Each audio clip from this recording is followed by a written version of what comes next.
Like It or Not with Benjamin Dixon starts now.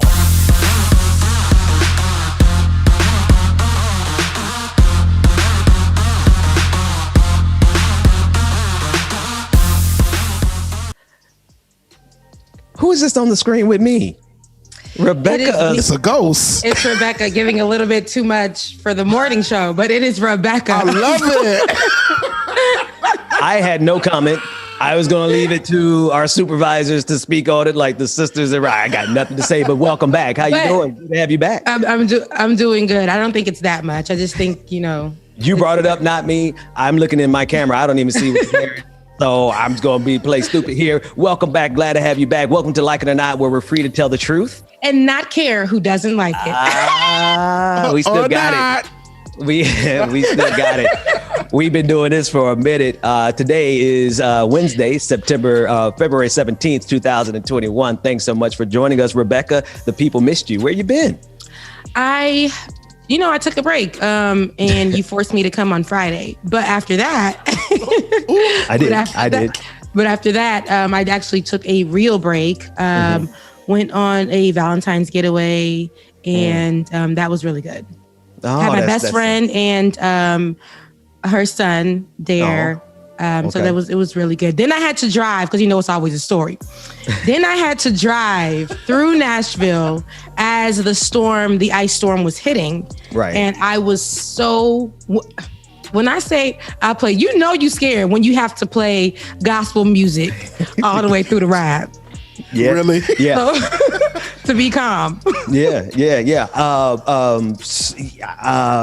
So many questions, but I don't want to get into your business. But the first question is I just pulled up my camera. Rebecca, look at us. Look at the camera, not your computer. Oh, I'm looking at the computer because I haven't seen you guys in so long. But here's my face. There you go. There you go. All right. Good morning to everyone in the chat room. Everyone who's in what we're calling the Lion's Den. Lion, like it or not. I try to call it the VIP room because whenever I went to the club, you got to get in the VIP. You got to pop bottles. You got to, but somebody reminded me the Lion's Den is exclusive. The Lion's Den is a little more exclusive. Yeah. So, and then I noticed yesterday, people are throwing up lions in the chat room, like lions just going up. So shout out to everybody who's showing love in the community, that we're building a broader community. And speaking of community, with everything that we're doing, good morning to all the audiences that we're streaming to, being liberal on Facebook, all the different places that you can see us. But I also want to bring up on the screen how you could join our community by downloading the Voices app by Action Sprout. This is the best way to connect with us and send us content, send us your video replies, or even send us questions. You can see it on your screen right now. Download Voices by Action Sprout. Point your camera to the screen right now and hit those links, those QR codes. They'll take you, if you have an Apple, it'll take you to the Apple Store. And if you have a Android, it would take you to that godforsaken place called the Android Store. But either way it goes, download the Action Sprout app, download the Voices app by Action Sprout and enter in code 213756, and you will become a part of our inner circle.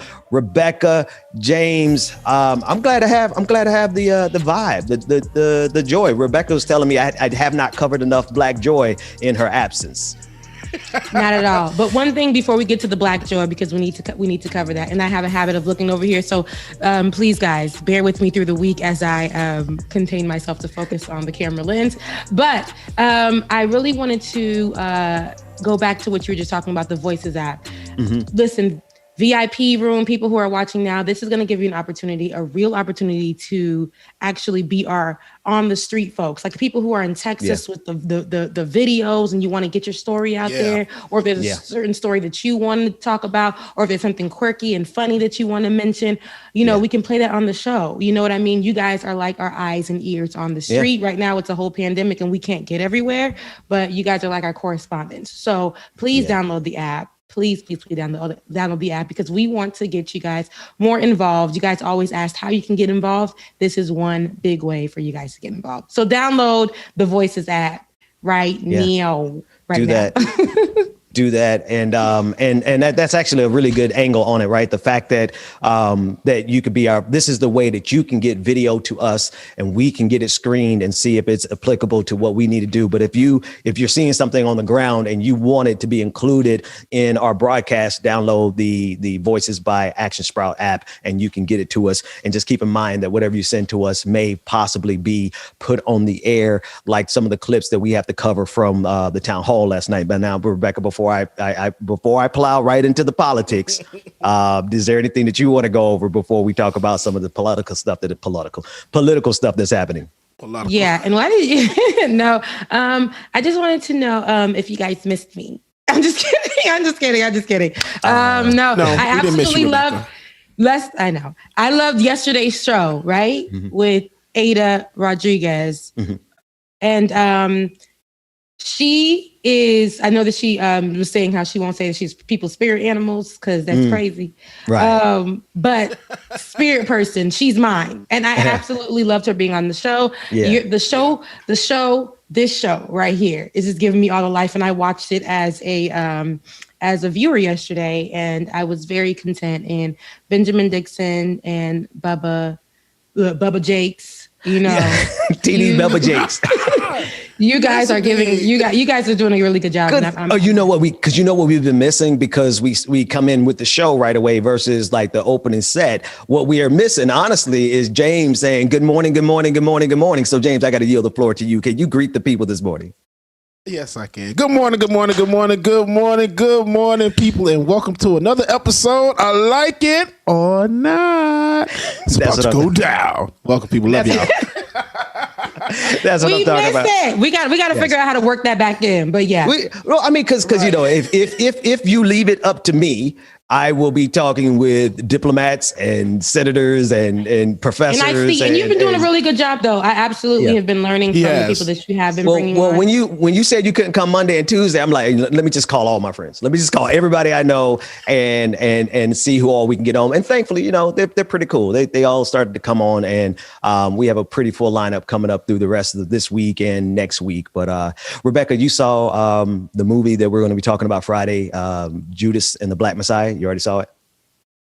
Whew. So, you know, I had to watch it without you guys first because I don't like people talking through my movie. But either, Benjamin. I love my son. I love my son. Like, I love him. Like, I would burn this earth to the embers on behalf of my children.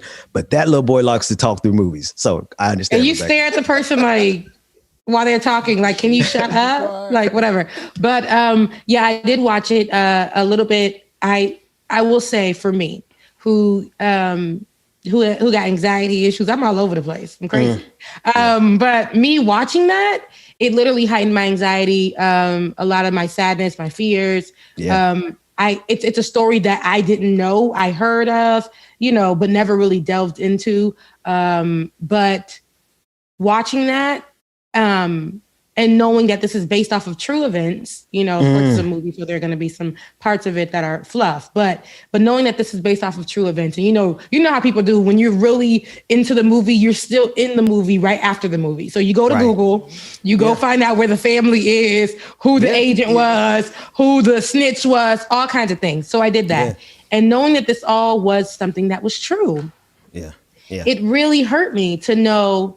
There was one particular part, and this is not really a spoiler because it was part of his funeral, but where one of the people from the Panther Party who were there, who said, imagine, you know, if you can be shot in your sleep, you know, they're shooting people in their sleep. The person that I thought of instantly was Breonna Taylor. Breonna Taylor, yeah. So just to know, and before that, there was a part where Fred Hampton was speaking on Emmett Till.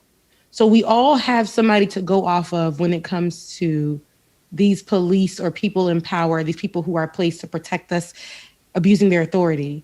It's just been for generations. And it just made me look at, my God, will we ever be free from these murderers? Will we ever be free? So when we shout defund the police, I was looking at the screen like, you know what? I need to be more radical with it. Abolish them people. Yeah. That's how I felt after watching the movie, because I felt like, this is just has gone on too long, and just looking again that this man was 21 years old. 21 years old.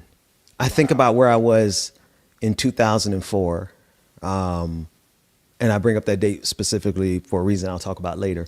When I was 24, I was still forming my political worldview. And I had suspicions about America, about capitalism, about white supremacy, but the education system that I matriculated through, with one exception, which was Bethune-Cookman University, Bethune-Cookman College at the time, Rebecca, laid it out there plain for us, right? They taught us our history in the right way. They taught us the legacy of white supremacy. They taught us all these problems. But every other educational experience that I had before and after that completely entirely erased. And so it became a thing of I had to pursue education outside of this system in order to learn the things that this guy, Fred Hampton, learned before he was 21. Because of what he learned, they killed him at the age of 21. And so I just put it in the perspective of like, there's some of us who actually get it at an early age. And then there's some of us it takes a while longer, and that's okay. But just seeing how they snatched that brother away from us. One of the concerns that came up about the movie prior to its release was whether or not they were going to do his legacy do justice, right? Whether they're going to whitewash him. You know how America likes to whitewash like Martin Luther King, and they'll even whitewash Malcolm X, right? And so the expectation, or rather the fear, was that it was going to be whitewashing Fred Hampton's true legacy. But that was before I knew who was a part of the project.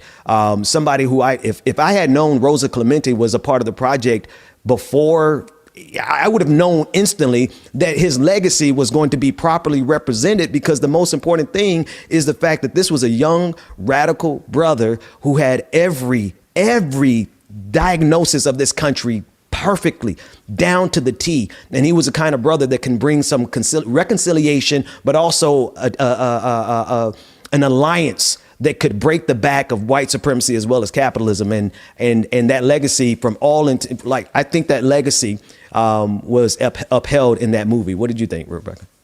Well, I mean, I just told you what I think. I was gonna give you. Listen, anyway, forget about it. Forget about it. Was also a person who was part of the movie creation process, and we know that. Is that her or is that me? Is that her or me? I think it's her, because she just. That's that. See, that's that Tallahassee internet. That's that FAMU internet following you all the way to Atlanta. You can't get away from FAMU internet no matter where you go. But am I back? But listen, let's digress a little bit, because the more and more we dig into Fred Hampton, the more and more it does dig into our hearts and our souls and our anxieties and our fears and our anguish. So let's start this off a little bit better. Let's start off with some whatever black joy you got in the tank, because I know you come full of the bag of black joy. And then we're going to talk about Joe Biden and some of his comments about defunding the police. But go ahead, you start us off. So I'm back, right? Yeah, you're back. You're back. No, seriously. Yeah, we're going to get into some black joy, because talking about this is definitely going to get us into the zone, and I'm going to start hating all y'all. So let's just play what we have in the vote. What do we have? Yeah. Like, there's some things that I put in there. We're going to start with it, and then we're going to get down to work. What we got, Dwayne? I'm sorry, man, but your card declined. Huh. He is so funny. Blue-eyed Jesus, unseasoned chicken, and Seinfeld. I done gave you the wrong card. Lord have mercy, I'm so stupid. I know you just want to call me stupid. You gotta see this. I'm sorry, sir, but your card declined. The hell it did. I just got paid yesterday, so I know it's money on that damn card. Run it again. It's probably something wrong with y'all system. Shit. It declined again. Let me see that damn card. Hell to the no, because I know I got money on this card. I mean, I just used it at the gas station before I even came here. That's why you ain't got no more money left, bro. That's how it works. This is crazy. This is absolutely crazy. Let me step outside and call my bank. He saw the account. Negative 2 cents. I just used this card today and I got paid. I'm sorry, man. But hey, it's a true story. That's a true story. It's true. We've all had a time where we have, look, I'm trying to see, am I moving slow or just? No, you're fine. Go ahead. Okay. We've all had a time where we've walked into the store knowing that thought that we had the right amount on the card, but knew that we probably wouldn't have. But if we just try to swipe that baby, maybe it'll go through. But you ain't going to embarrass me in the line and be like, ma'am, your card declined. Excuse me? Let me see that. Hold on. I just came from the bank. Oh my God. Let me look on my account real quick. Looked at it, negative such and such, and be like, oh, I got the wrong card. I'll be right back. I gotta even so I understand those experiences really well, right? I understand like running your debit card, having $1 in it and running that debit card to fill up your gas tank. Then banks start getting really slick with it. Now they try to, pre-approve a certain amount before they let you do that trick. So I understand it thoroughly. But the funniest thing that happened to me was when I was trying to make a big purchase after I had got out of like abject poverty. I tried to make my first big purchase online and they declined my card. I'm like, wait a minute. I've been poor, but I got money. And what I did, I was so extra. I called the bank, put the bank on speakerphone, and made sure that the other person on the other line from that company could hear my balance. Because I'm like, what y'all not going to do is embarrass me. Not when I've been poor before, but right there in that moment, I had money. It actually was the bank's problem because they limited my purchase amount that day. So that's still what you do. Like that's like a reaction. Oh my God, Ben, you can't be sharing. Look, Ben sharing these stories that I can't relate to. Okay, I walk into the store and I really got to be like, do I got it on this card? Ben talking about something. I do that all the time. He had it on this card. Listen, Ben is in the new life. We know, Ben. What I'm telling you, it follows you. What I'm saying, it follows you. Once we get this thing popping and locking and rolling, and y'all come out of the same situation that I was in just a few months ago. Okay, let's be clear.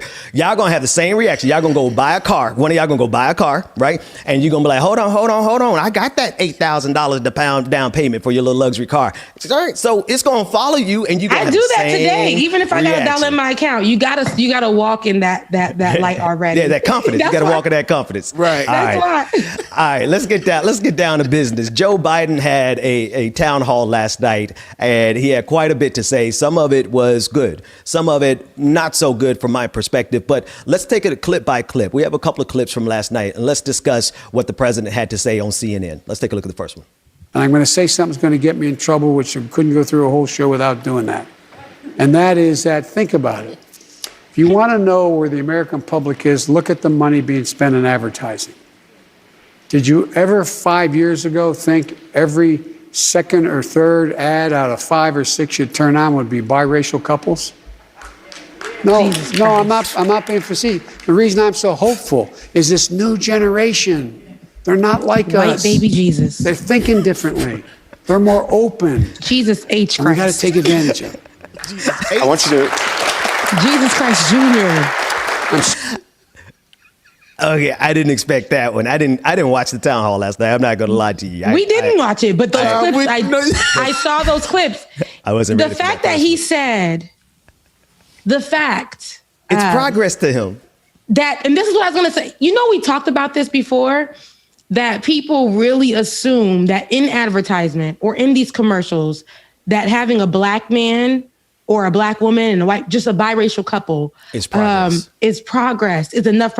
It ends racism because Cheerios got a mixed baby on there with the black dad and the white mama. Cereal on his heart. Yeah. Or the woman with the natural hair and the white man. I cannot. Okay, because this does not mean that you or this world is progressing. There is so much more. And if that is the bar that says it's progression, that's a problem. Yeah. And the president of the United States is literally like, I'm going to get in trouble for this, but I'm still going to say it. If you know that is a low bar, why would you say it? If you know that if you say this, if you knew yourself that you saying this was going to sound stupid and you still allowed it to come out of your mouth, like...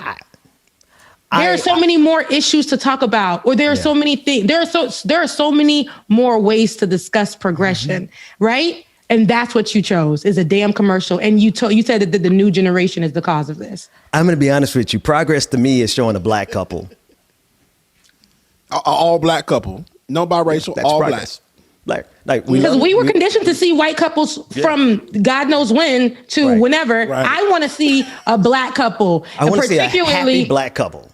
Particularly one without a perm. Particularly, I want to see some natural hair. I want to see natural, right? Yeah, I want to see a full beard or something. Yeah. Like I want to see texture. I want to see skin. I want to see, like, you know what I mean? That's what I want to see, because you guys are so used to showing the Europeanized look, like literally like what I got on right now. But when I take this off, you know, I can still be cute. But I want to see us I want to see black people in their natural, right? Because, you know, they've always told us that our hair wasn't nice. They always told us that our skin wasn't beautiful. And now we're like the most whatever we want to be at that moment. Yeah. So show the black folks, and I'm tired of it. You right, Ben. Shout out to my producers. Producers pro tip: put the good clips first. Put the stuff that Joe Biden said good first. The good stuff. Because now I'm mad. So that we don't chase away our good liberal audience. We like y'all, but we gonna keep it real with y'all no matter what. Let's play. Maybe the next clip is better, because he did have some good things to say, I'm assuming. Let's go to the next clip. You know, Mr. President, defund the police is discussed as an option for reforming policing. However, there are communities where people live in fear, not of the police, but in fear of the violent gangs who commit crimes in those neighborhoods. Christ. How can we be sure that we don't over-legislate police officers so that they can't do their job? Oh my God. To protect the law-abiding citizens who live in these high-crime neighborhoods, and yet train officers to police with compassion? By number one, not defunding the police. We have to put more money in police work. So we have legitimate community policing, and we're in a situation where we changed the legislation. No one should go to jail for a drug offense. Y'all killing me. No one should go to jail for the use of a drug. They should go to drug rehabilitation. Drug rehabilitation, number one. We should be in a position where we change the system of sentencing system to one that relates to a notion of... Dwayne. They should tell me that. Is related to making sure that what you do is you focus on making sure that there's rehabilitation.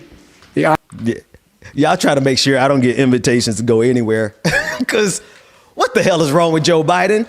Like, no. Let me start the beginning of it. Who strategically placed that brother there to ask that silly ass question? Because that was a strategic placement. Like, it was so strategic that we know. It was very strategic, because the words that he utilized. It's a no for me. I knew when I looked at that brother wanted to say something else. But they were like, if you can frame it like this is before we're going to have this question framed. You saw he was reading really intensely. Like, he was like, he was reading. He needed to make sure every word, like I be doing on the readers, I could get through. So, like, this is what we're doing. Here's my problem here. He said, we're going to start by doing that we're going to do that. That man said, how can we make sure that police are policing with compassion? Right now, that's something that I don't know will happen, because it's never happened. And I'm talking about policing as a whole in general. Right. But he said we're going to do that by not defunding the police, by placing more money into policing. Into the police, y'all. How does that make sense? Are you not listening to the people? This is my problem with Joe Biden right now that I'm starting to see. He literally is just like, oh yeah, I hear you guys. I hear what everyone is saying, but I'm gonna go this way instead. Like, it's not about the people for me right now. It's about what I feel and what I want. And I hear you guys, and I know that you guys are out here protesting things that, like your lives matter, Black folks. But look at what we need. Look at what's happening. Look at the progress. The progress is in the commercials where we have the black and white couple. The progress is going to be in me not defunding the police like you guys are asking. Man. And although there's proof in why we should defund the police, I'm not going to do that. I'm going to place more money in there, and that's going to help you. It doesn't make any sense. $2,000 and you're going to be okay and shut the hell up. $1,400, not $1,400. $1,400. Oh, I'm sorry, $1,400. That's right, $1,400. Can they hear you, Dwayne? Okay. No. You can say it out loud. The pastor, apparently he was a pastor, and Dwayne, our producer in the background, saying that he was worried about that 501c3. So he was treading very carefully with those questions. But let's keep it 100, right? Yeah. The people in the streets weren't asking to defund the police. They were saying abolish the police.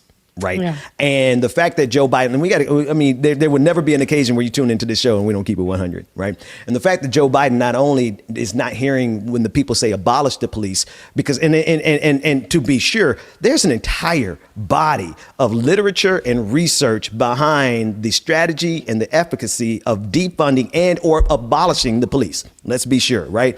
But he completely disregarded that in exchange for ye old, we're afraid of the gangbangers in our neighborhood trope. Listen, the safest communities in this country, without question, are not safe because the police patrol them. In fact, the sign of a safe neighborhood is the fact that the police aren't even there. You come to any type of lower middle class, upper middle class, the richer you go, there are no police patrolling those neighborhoods like they're patrolling the most marginalized communities. And so the fact that the president of the United States, even if it is Joe Biden, is ignoring the reality of the black community, saying, hello, get these abusive pigs out of our community. Sorry, folks, that's my show. This is what we do here. Get them out of our communities, because they are not only abusing us and killing us, but they are extracting wealth from our communities in the form of tax dollars and taking them back to the suburbs. They don't even live in the communities that they police. No. And so they come into our communities, take our money and abuse us and kill us. And when we say abolish it, y'all are like, stop the sloganeering. And then we say, somebody else says defund it. And the president of the United States says, not only are we not going to defund it, but listen, is there a single good clip from last night? There's got to be. Let's try one more clip and see if there's anything good in this town hall for black people. There are a lot of people who are scared, and there's a lot of people who are hurting. When do you think this pandemic is... when is it going to be done? When are we going to get back to normal? Well, all the experts, all the committee that I put together, the leading researchers in the world, in the United States, are on this committee of mine, headed by Dr. Fauci and others. They tell me, be careful not to predict things that you don't know for certain what's going to happen, because then you'll be held accountable. I get that. But let me tell you what I think based on all that I've learned and all that I've studied and all that I think that I know. It's a high probability that the vaccinations that are available today and the new one, Johnson & Johnson, God willing, will prove to be useful, that with those vaccinations, the ability to continue to spread the disease is going to diminish considerably because of what they call herd immunity.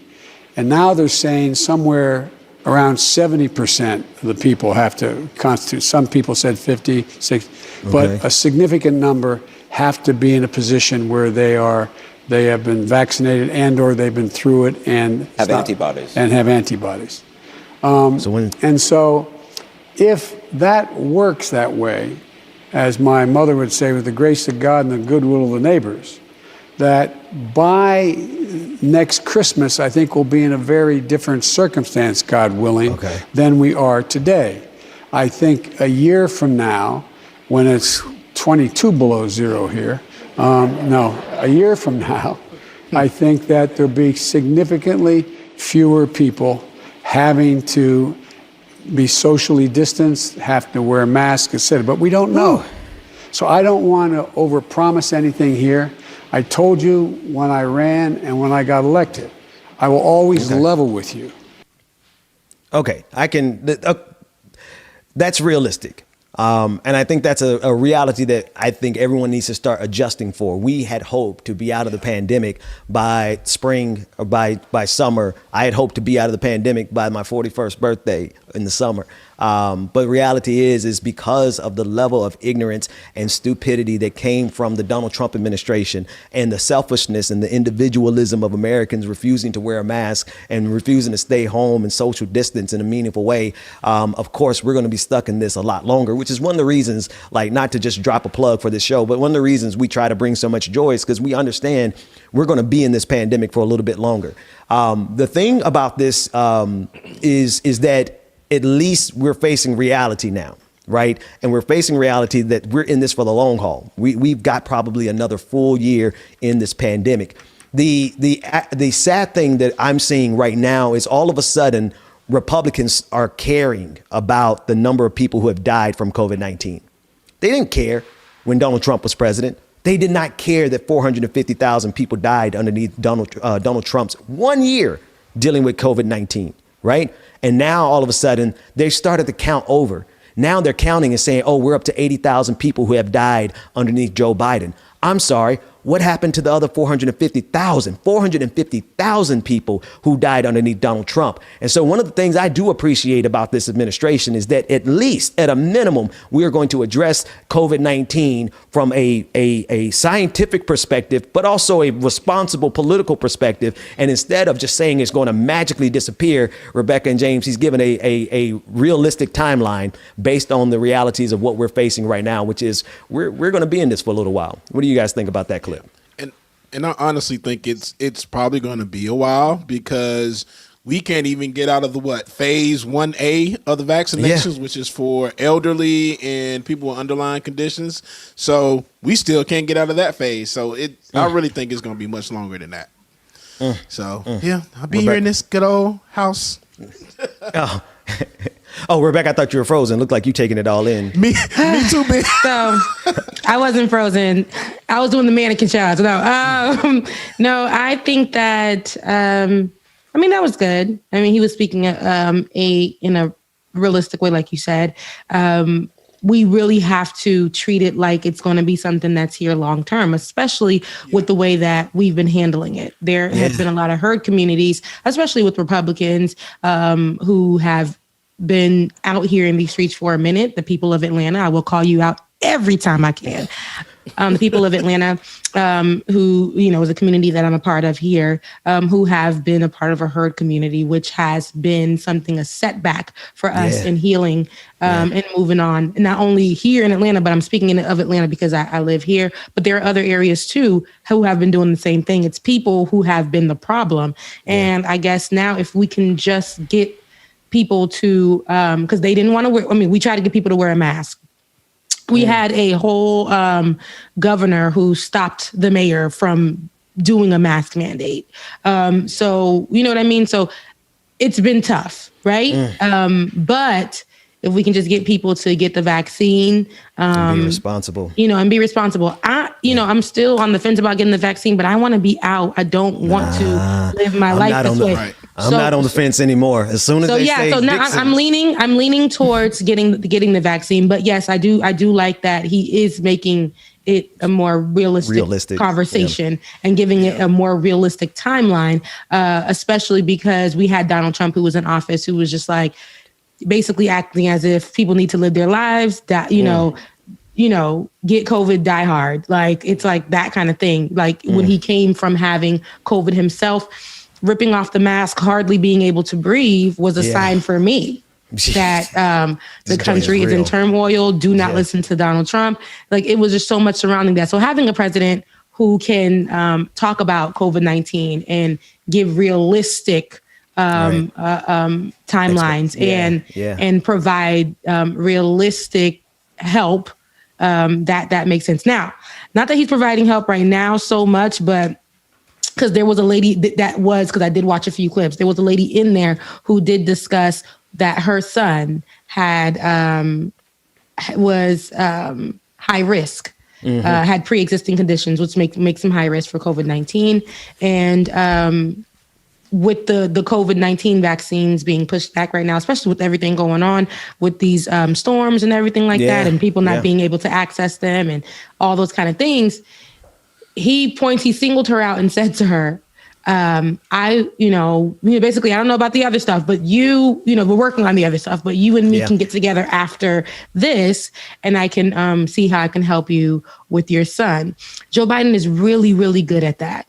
It's like he'll skip over this whole part of the conversation, but make sure that he is looking like the father of the year. He's looking like the grandfather of the year. Yeah. He knows how to win people over in that way. And him telling her that I'm going to get with you to make sure I can provide assistance for you and your son was enough for the crowd to clap. Right. But what about everybody else's sons? You know what I mean? So people. Yeah. I mean, I know that he's working on it, but he has to tread lightly in this type of we had Obama. We loved him because he was black. We loved him because the kids loved him. We loved him in that moment. But we are past that phase. We don't need a president just for likability. We need more than that. And it's good to have somebody who we can relate to and see as, Grandpa Biden, JB, Joe Biden, and but we right now, we need more. We need something tangible. We need something more. And I don't think right now in this moment, y'all can shoot me up in the comments if you want to, but Rebecca Azor. Oh, they're not going to shoot you up. They agree with you. In this particular moment, I don't see something more than him trying to be Reagan in this moment. So Reagan, damn. Wow. Okay, I got no. Both of us. Okay. I want to highlight that particular part with a study from Harvard. You can go to A3. According to a group of Harvard researchers, the COVID-19 pandemic's disproportionate sickening and killing of Black Americans is the result of centuries of structural racism. The new peer-reviewed study from Harvard Medical School basically gives us this quote, and I want to read this on your screen now. It says, "The effects of racial justice interventions on Black/white health disparities are rarely investigated, which forms part of how systemic racism is reproduced." And then goes on to say, "Our study simply gives yet another example of how racism gets into people's bodies and makes them sick, which can be added to this litany of evidence for reparations." In other words, here's a story from Harvard University, a study rather from Harvard University, saying that the disproportionate impact that this has had on the Black community could have been rectified had this country did what it needed to do with regard to reparations. But because of the continued existence of racial disparities, wealth disparities, and those disparities go into the health sector, health disparities, we see this is disproportionately hurting Black people. So, Rebecca, I'm just when you're talking about the vaccine and just talking about health disparities in general, like this is the real angle that we have to understand this from, because we're high targets for COVID-19. Like COVID-19 has come through and ripped apart entire families, disproportionately Black. Let's talk about why we're high targets, right? It's not because Black people get COVID and are affected a different kind of way in their bodies than white people. It's not because of that. We're high targets because they're not taking care of us in the hospital. It's a systemic thing. We go to the hospitals, and we knew from the beginning of COVID-19, we knew so many people of color, Black people, were going to the hospitals and being treated the same way they were before the pandemic. So it was the priority of having the person with insurance. It was the priority of in these healthcare facilities that are located in these white communities where where the Black folks were having to go. It was the racism inside of these healthcare facilities. Yeah. So this is why we really are high targets. They're not trying to treat Black folks. We know who those people were that, I always got to go back to the riots. We know that they were doctors, also nurses, also who were in those riots. But those are the same people who were treating our people for the pandemic and just sending them home to die. The right? January 6th riots. The January 6th riots. Or excuse me, not riots, the terrorist attack. Yeah. But this is the truth of what's happening. It's just highlighting it. right now. This has always been the case. This is why it makes it more of a high target for us, make it some more high risk for us. Yeah. They're not taking care of us. We got to take care of ourselves. I remember when it first started, my parents, my mother who's Haitian and who's also a nurse, and there were so many other people in our community, in the Haitian community, who were putting out PSAs. They were nurses themselves putting out PSAs because they knew how Black folks and then especially immigrants who didn't know how to speak English when they were going to try to get checked for COVID-19, they knew how they were treating them inside of these hospitals. They were putting out PSAs and saying, listen, if you feel so sick, if you don't feel that bad, go home and take care of yourself. Fight for your life at home because you won't make it in this hospital. You won't make it in this hospital. And you know what, Rebecca, and this goes to, I'm just thinking of Dr. Susan Moore, right? An actual doctor, Black woman who died of COVID-19 in a hospital that she worked at because the doctor did not really pay attention to what she was saying. She had to put a video out explaining the racist treatment that she got inside of these hospitals. So it's not only, COVID-19 is not only targeting us directly because of the disparities in wealth and disparities in just how we're treated in this country, but also, like you said, when we get to the hospital, there's a disparate treatment. But then there's another level to this, James. It's another level because Black people are essential workers. Don't get me wrong. There's a lot of essential workers, and love and solidarity to every single group of essential workers, no matter what race you are. Shout out to my mama. But when we speak about the number of Black people who have disproportionately died from COVID-19, you have to look at the fact that we are stocking the shelves at the grocery stores. We are driving for Uber. We are working for Amazon. We are working in these areas that get a disproportionate treatment. Black folks are dying disproportionately so from this pandemic for companies that don't even want to give them $1 raise for hazard pay. James, like this is the reality that a lot of folks are facing out here.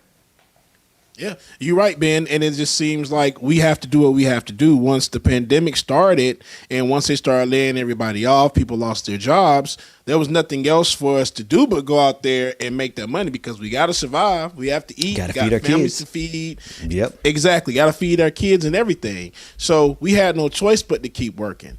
But these people still are not getting anything that they need. They're getting all these jobs. They're not getting any benefits. They're not getting anything. So here it is, the medical attention that they need, they're not able to get. And of course, you go to an emergency room, all the emergency rooms are filled. All the beds are filled. When mom was sick, went to the emergency room, waited 3 or 4 hours for her to be seen. So while we were waiting in there, I went and told her, I said, hey, I think my mom may have COVID. So I know you may want to just put her in a different area. I don't know what's going on.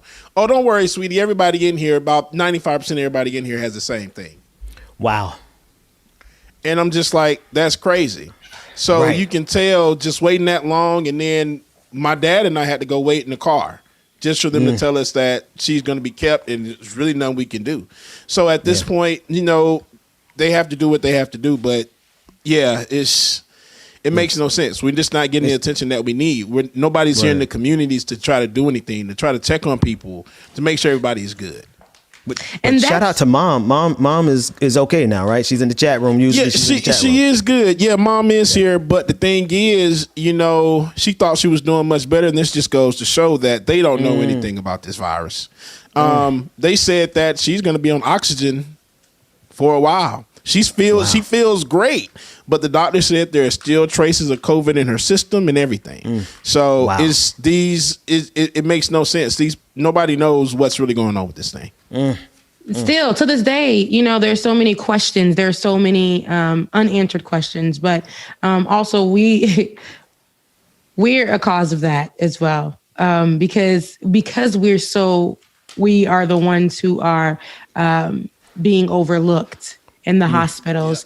I think that it's our duty to take care of ourselves. It's our duty and it sucks that we gotta go an extra mile, right? While the white folks can go out to eat and make sure that they are going to be possibly taken care of in the hospitals better than we are.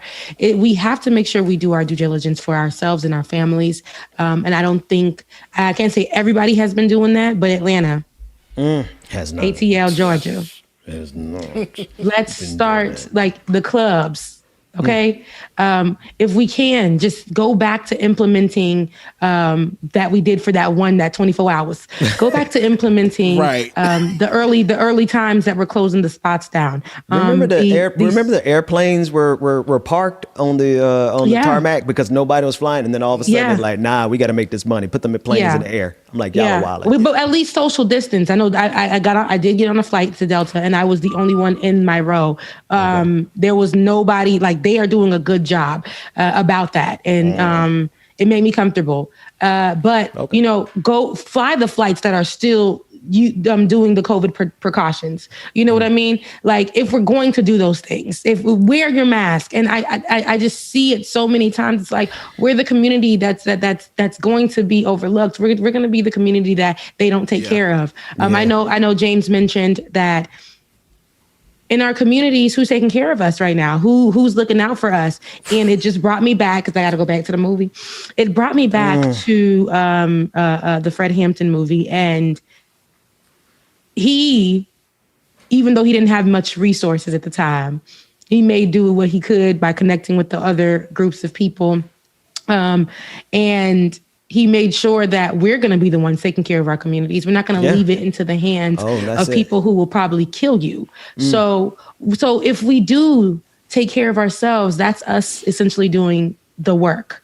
So please, I don't know how much I can bag. Like, I want to go out too. Like, the places I go to, be about 2 people in there every single time. I miss people. I miss them. And if y'all keep doing what y'all doing, I'm never going to be able to see people. I miss partying. So, I hate to make this about me, but you know what I miss? I miss being able to get frustrated with this work and go out for a drink and be like, you know what? F everybody, F everything. I'm gonna hit this bar. I'm gonna hit this club. I'm gonna do what? But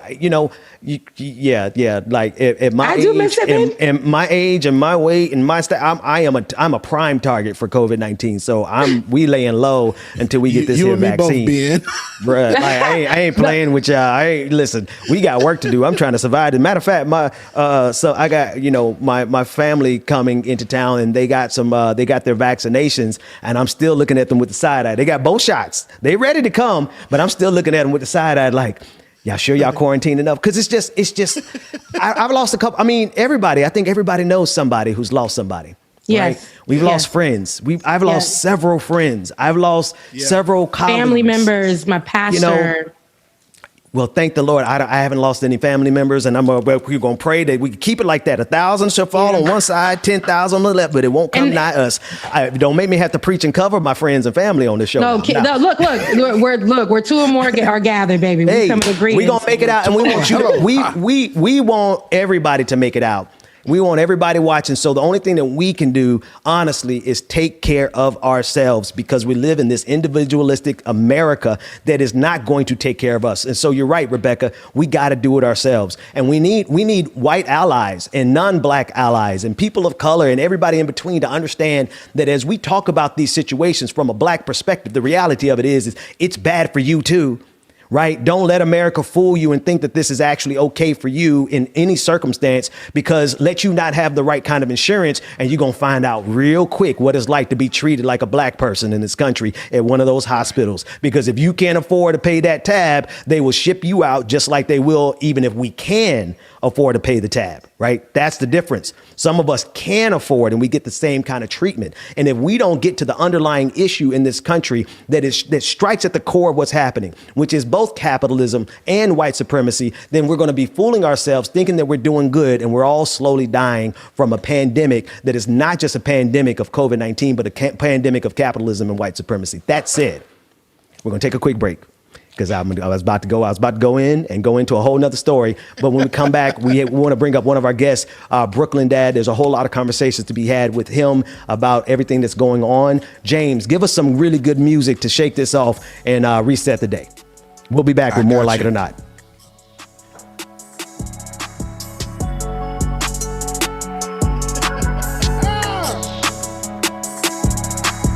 Used to push up like an Apollo with some tint. Good morning, everyone. Shout out to everybody that's checking us out on Like It or Not. I hope y'all are enjoying the show, y'all.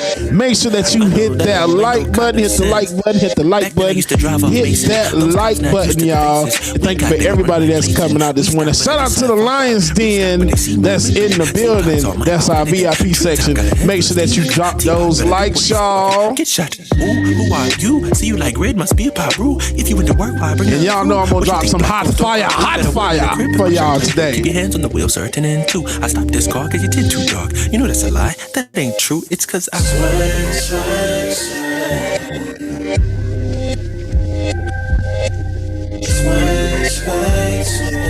didn't know that driving while black was a crime.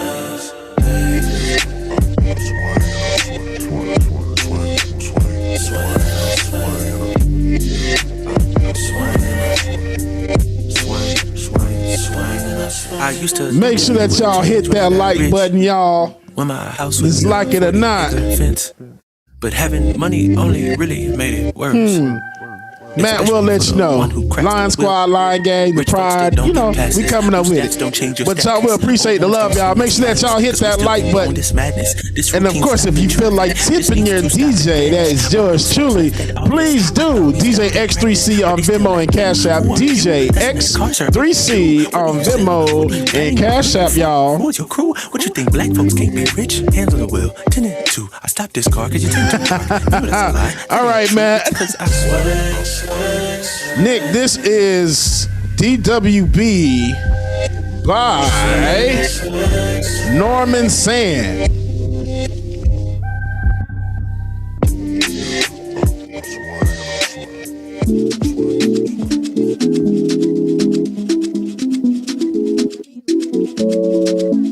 There are a lot of people who share. There's a lot of people who are.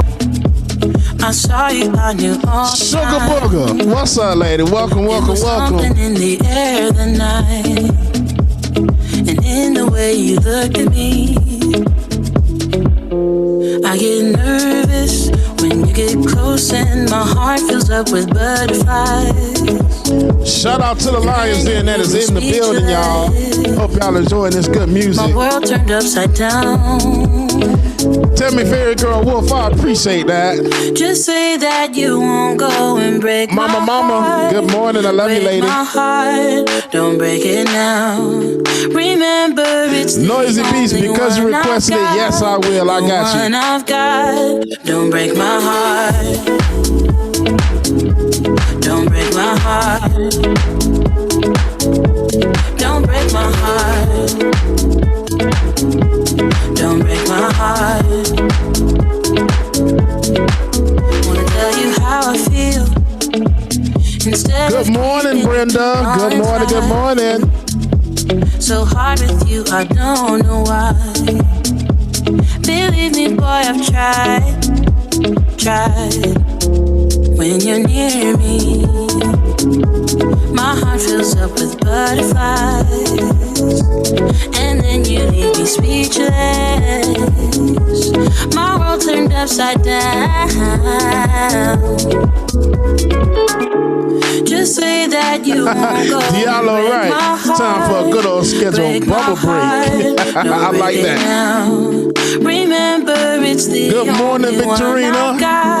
The one I've got. Don't break my heart. Circle of Chains, I appreciate that love. Don't break my heart. Lisa Noel, I appreciate you. Don't break my heart. Don't break my heart. Don't break my heart. Just say that you won't go and break my heart. Break my heart. Don't break my heart. Remember, it's the only one I've got. The one I've got. Don't break my heart. Just say that you won't go and break my heart. Break my heart. Don't break it down. Remember, it's the only good morning, Alicia. Yes, I appreciate you. Don't break my heart. Don't break my heart. Don't break my heart. Don't break my heart.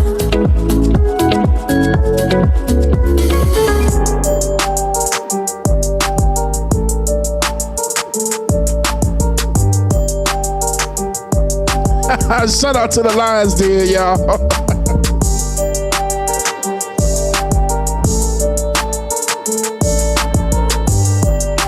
Nat A, good morning.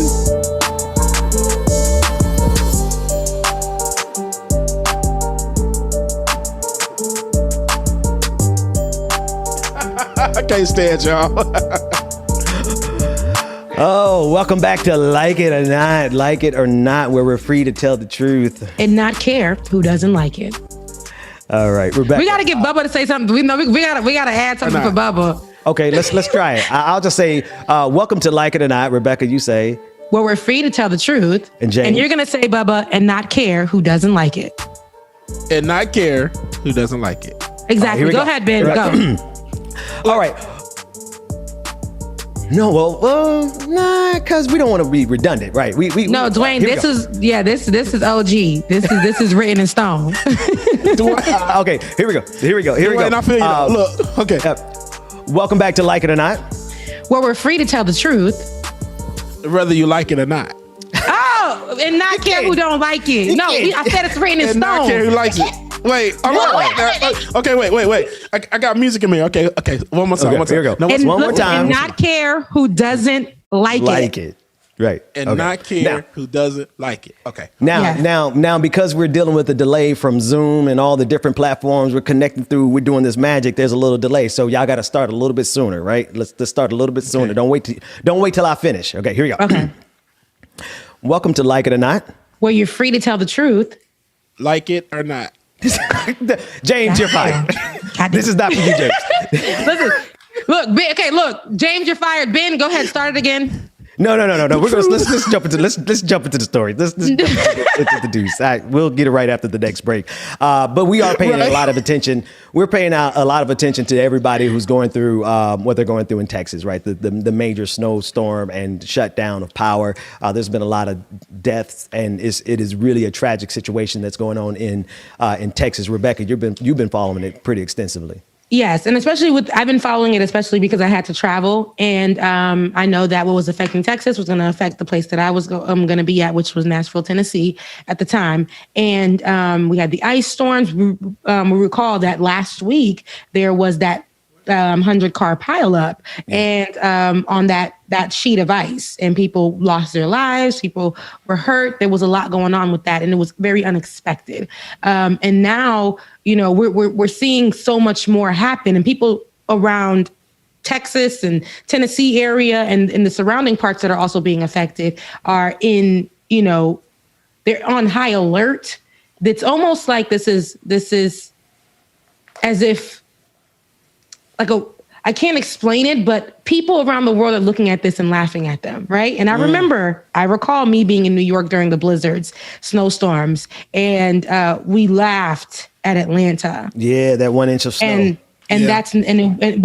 But we have to understand that these are places that are not used to this type of thing. That's why they weren't prepared for it. And now Atlanta, when there's just a little bit of snow, DOT comes out there and tries to do their thing, right? Tries to make sure everything is right now. But then at the time, it was a disaster. It was a disaster. So that's what Texas is dealing with now. And people online at first were making jokes about like that little drizzle. I remember watching the show, I believe on Monday, and you were talking about that little drizzle as well, Benjamin Dixon. Comparing it to Boston. No. But I understand. But we didn't know the severity, right, of what it would look like, of what it was going to be in Texas. You ain't gonna come for me on I'm not trying to, but I'm saying I was saying that I laughed at the people in Atlanta when it happened because I didn't understand the severity. I didn't know. But looking at it now, getting the people's accounts on video is something different. Let's take a look. Let me play a couple of those clips. All right, man. So I know y'all done seen all these updates talking about how bad Texas is, but y'all really don't understand. One, if we look outside, they telling us don't go nowhere because they don't have no fucking plows or nothing to like counteract this shit. That's one. This has cursors in it. My fucking power is off. Like it's freezing in this house. I got my kids in the crib with me. No power in the fucking microwave. Fucking cars are covered because we can't go nowhere. That's not even the part that's really bothering me. The part that's bothering me is that they ordered our power to be off to conserve energy so we wouldn't have a larger power outage, which makes sense, but I feel like they should have just did it for commercial businesses that aren't like mandatory. Like, you know what I'm saying? Some fast food places just basically leave the grocery stores open. And this is the worst part right here. Like I said, I got my kids in the crib with me. This is the worst part right here. Look at the fucking temperature in my house, bro. This is what my shit was set at last night. That's what we went to sleep with. I can't see it. It's in 50 if it's 59 or something, and he set it at 75. What happens in Texas when the water freezes and you try to drip your faucets? I think the person did it themselves.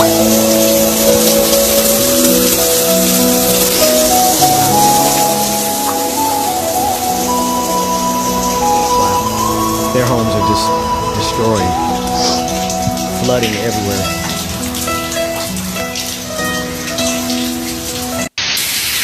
All right, so the pipes burst at the hotel.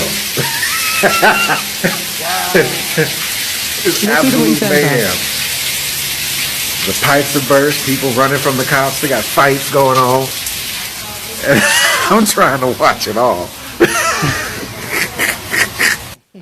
Bro, look He's at laughing this for not crying. Oh, fuck. Oh, my shoe. No! Shoe was gone. You're dead ass right now. He was shocked. Shoot out the window, right? Yeah, but I wanted to show those different point of views because I wanted you to understand what was happening there, right? The father with the kids, who is, he's upset and he has the right to be upset, but we have to understand, right, the how he broke it down. He stated that, I understand why the power is off because we got to conserve the energy. Right. But why couldn't they do it in the places like McDonald's, like the fast food restaurants? Right. Not in the place that I'm living. I have kids in my home. I set the temperature to 75 and I slept with it in the 50s. I have children in my home with no power. I cannot go anywhere. Our state was not prepared. Our city was not prepared for this type of thing. He understands that. So when the rest of the world, in the beginning, it was a kiki, but it's not a kiki when we're not understanding that people are literally, a family lost a woman and her baby died because she wanted to keep her baby warm, sat in the garage and turned the keys on. And people are saying, why did she do that? Why did she do that? She maybe could not have gone, maybe couldn't move the car because there was so much snow to go into the streets. Maybe it was way too cold in the streets for the baby. We don't know. But a woman and her child lost their lives because she wanted to protect her child. So there's so much going on. There's so much going on. The man in the hotel, when the pipes burst there, it was a lot going on there. People started to fight. People started to argue with each other. It's like this is a breaking point for the people in Texas. And my prayers, sending love and light to any one of our viewers right now who are experiencing anything like this. I don't know how we could help. I don't know. But this is, it's a lot. It is.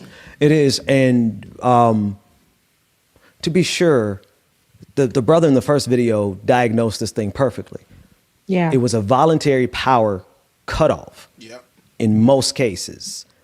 And the companies, well, that's it. They left companies on. They left corporations on. They left businesses on. That's because this country has always prioritized businesses over people. They have always, not the country as a whole, yes, the country as a whole, but also on a state-by-state level.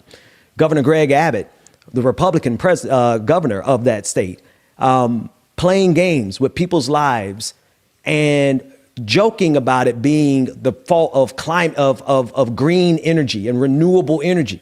I don't know if we have that clip together, but it is absolutely a fact that what the people of Texas are going through is a result of this country's refusal to not only take renewable energy seriously, but to take climate change seriously, right? There's a reason Texas is not prepared for this. It's because traditionally Texas does not get hit like this.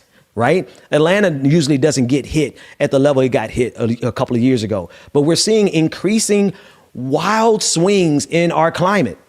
And we still have half of this country who likes to pretend that climate change isn't real or that fossil fuels is the tool to take care of all of our energy needs when we see the shutdown is a result of how fossil fuels have failed us and our dependency on an antiquated method of obtaining and distributing energy has led to this kind of disaster, and it will continue to lead to this type of disaster over and over and over again. And the level of disingenuousness that's coming from Republicans now they're like, oh, this is the fault of renewable energy. No, this is literally the fault of a country that refuses to engage in renewable energy at the level that we should, and refuses to even acknowledge that climate change is real. And this is why we're dealing with the level of disaster. And, oh, by the way, those hotels that brother was at, he's laughing for not crying.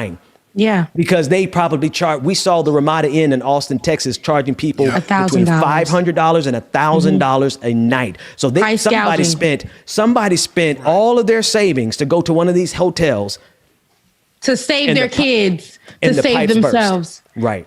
And here's the thing about those situations too. We look at it and we look at Greg Abbott, who gets to go and sleep warmly. Yeah. And get himself together to go on to CNN or whatever network he was on, speaking about the Green New Deal or whatever, and saying that, this stuff doesn't exist, or it's because of climate change or whatever, making a joke about it while people are literally losing their lives.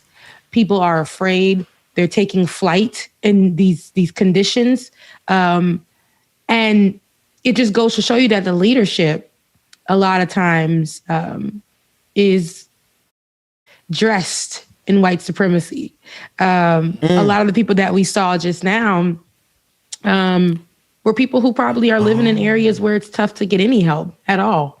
Yep. And now during this situation, the extremity of it, it's tough for these people who like to live in the people who live comfortably, like our leaders, to it's not tough for them, but it shows you, it highlights that they are literally people who don't care. They care more about the businesses that they're going to keep open in this time, to make sure that even though it's a snowstorm, we're going to keep these businesses open just in case they need to make money, instead of, hey, let's shut those down, conserve energy for these communities, right? And make for sure human that the beings. People are safe, and the people are alive, and the people don't have to go and risk their lives to try to go make it to safety. Right. They don't care, and they always didn't care. But now that we have an event like this happening to Texas, it's highlighted, and I'm really sad for them, because I don't know what I would do in my apartment by myself if this would be occurring right now in Atlanta. Yeah, I don't know. Dwayne, check that first a message I sent you. And I also want to talk about the reality of where the people.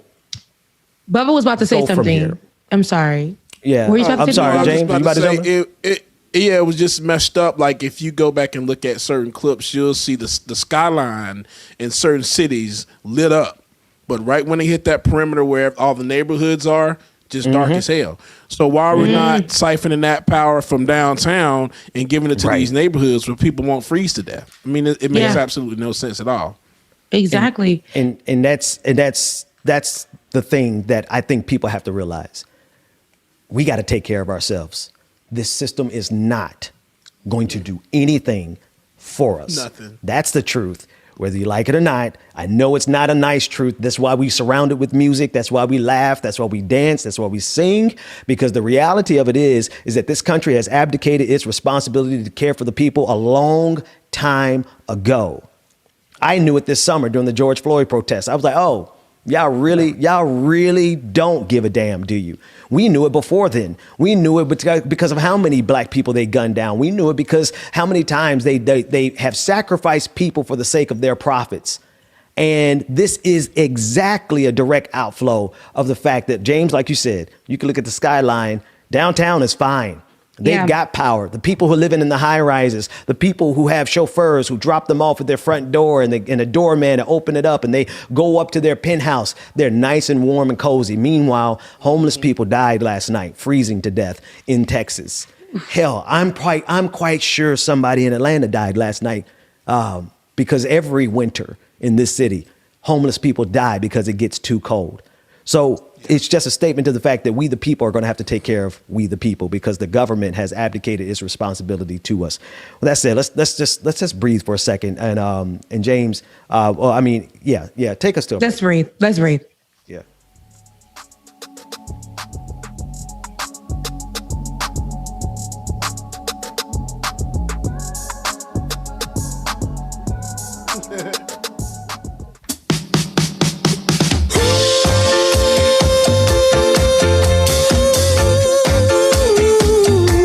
All right, y'all, let's dance a little bit. Y'all, you're watching Like It or Not. Make sure that you hit that like button, y'all. Shout out to the Lions Den that's in the building.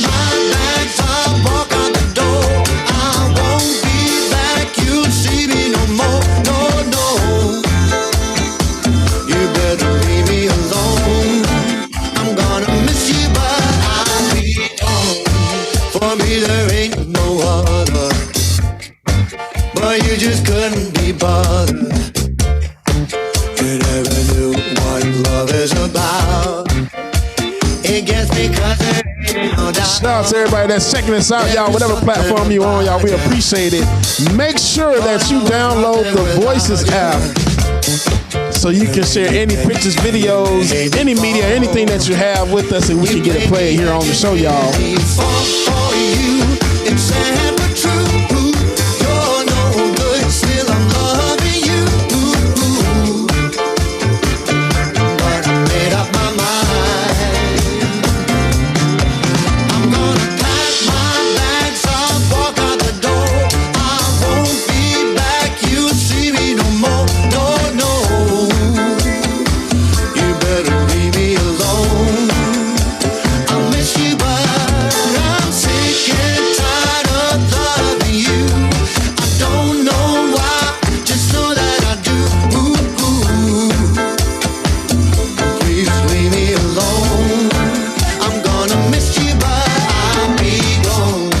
You know I don't wanna fight ya, but there is something about ya that makes me wanna scream and shout. You left me hanging down and out. I think you never leave me, but you cheated and deceived me. You never cared for me at all. You had me at your beck and call. It's true, I'm a sucker for you. Ted Cruz is such a jerk. No good, still I'm loving you. But I made up my mind. I'm gonna pack my bags, I'll walk out the door. I won't be back, you'll see me no more. No, you better leave me alone. I miss you, but I'm sick and tired of loving you. I don't know. Shout out to everybody that's checking us out in the chat room this morning, y'all. Once again, as always, make sure that you are hitting that like button. I'm gonna miss you, but I'll be gone. I sure will miss you when I am gone. I'm gonna miss you. That's funny.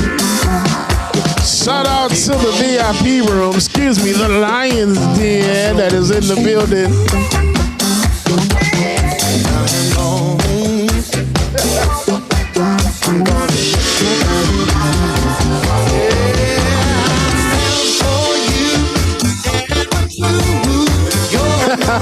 Doris, see, I appreciate that. You saw my snake? But I made up my mind. My bags, I'll walk out the door. I won't be back, you'll see me no more. No. Afraid not. They let a few down on Cruz's chin. I can't stand you. Like a little skunk down in his chin. Like, where did it come from? Just saved it all. Oh. Just know that I do. Sugar Brooklyn, if you want to tip, you can do so by going to DJ X3C on Venmo or Cash App.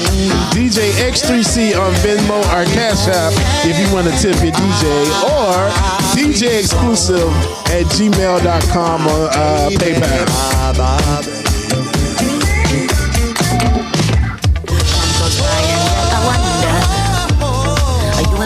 the same. Are you still loving the game? I know I don't. You cast your spell and I went under. I know the laughter and the pain. Will I ever love again? I don't know if I can take it anymore. Right. So I stay here and hold my heart when you walk out the door. Made a promise to myself and I repeat it in my head. Set your mind free. Shout out to the VIP room. No one knows what I've been through, but this is the end of me and you. Set your mind free. Made a promise to myself, this time I will keep it.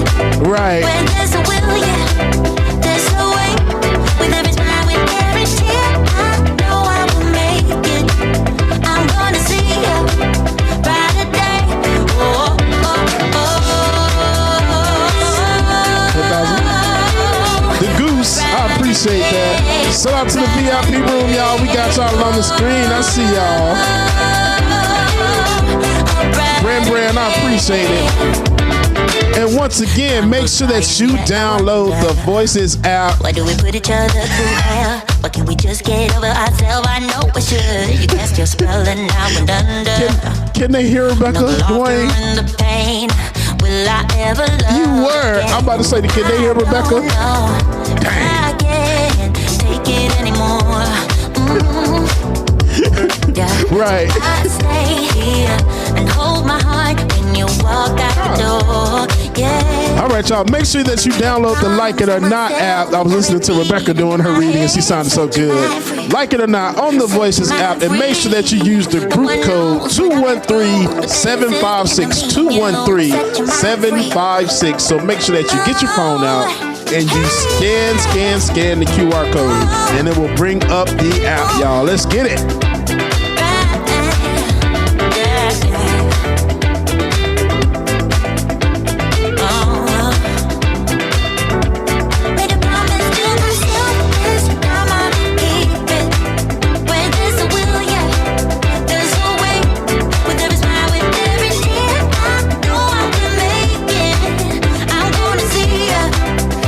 Dwayne had gave me my full screen dance for a second.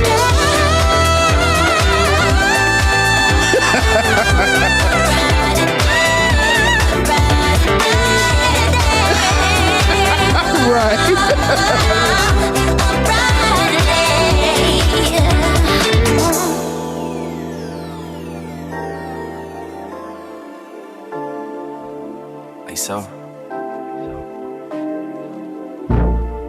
Tell me what it is. What you want from me? Got another bop for y'all. This is by ISO Indies Talk. Tell me what you want. Tell me what it is. Don't tell me what it ain't. They try to throw salt. It just made the pressure raise. Going through a phase. Gotta get myself out it. Don't talk about it. Boy, they said you gotta be about it. So I be trying to face the world head on. Front seat riding. Cruising down the meadows. Pedal to the meadow. Cool breeze. I see you, Tammy. Calm trees. Blowing trees. Get out. Sugar Booger. I think it's JD maybe or DJ X3C. It's DJ XXX exclusive. We could go. Yeah. I got hella pieces. She got hella features. Get me hella geeked up. She be blowing shisha. Reefer on me loud. Hope them boys don't creep up. I don't know a thing if you do not speak up. Amber, I appreciate that. I don't try to Girl, tell me what you want. Don't be trying to front like I ain't what you want. I ain't here to stun. Let me take you out for lunch. I'ma get you drunk, yeah, feeling on your buns. Licks in the blunt. I got ash in my cup. All these girls showing up, but I don't give a fuck. Cause you the one I want, girl. You the one I want. Girl, you the one I want. Hey, come and show me love. Shorty wanna be a rider, and I'm feeling high, I can't deny it. She a bad joint named Maya, and when I seen her, man, she look fire. She got me feeling higher than a sour. Steve Barnwell, you know I'm about to.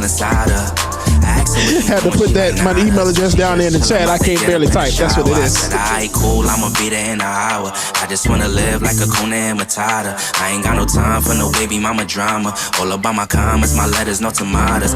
Always bragging what they got up in they wallet. Ain't no really telling if we let us see tomorrow. Get it on my own, I ain't really tryna bar. So I stay fly, gotta dress up in designer.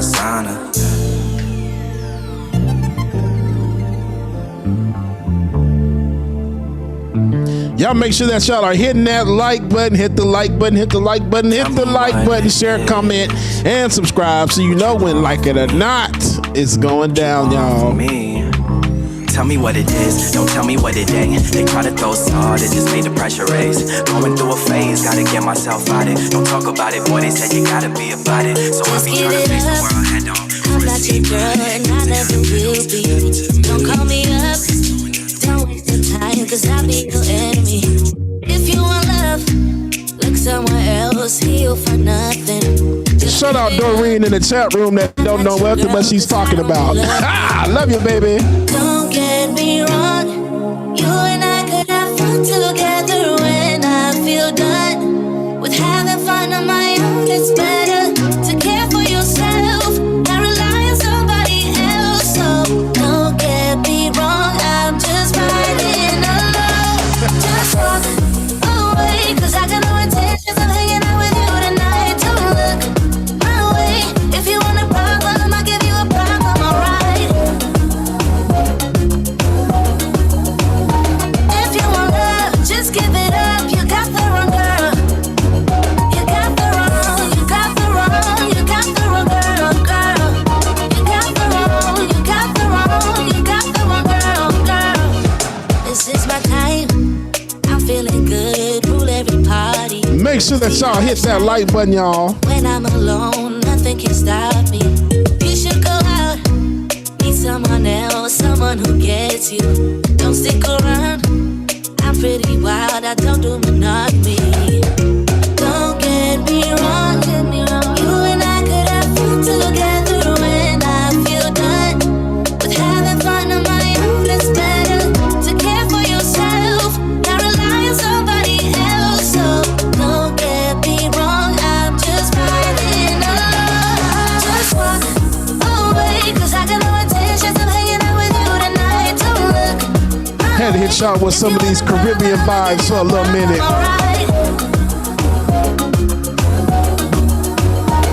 if you want love, just give it up. You got the wrong girl. You got the wrong, you got the wrong, you got the wrong girl, girl.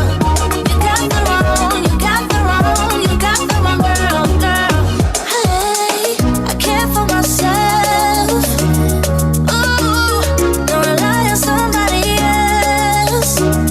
Oh, so don't get me wrong. David Morris, you are my spirit friend. Because when I tell you I love some Dawn Richards, big fan of Danny Kane. That was all me. So definitely, she has a song that's out called Waves, and I wish I could play it on the show. If you want love, just give it up. You got the wrong girl. You got the wrong, you got the wrong, you got the wrong girl, girl. You got the wrong, you got the wrong, you got the wrong girl, girl.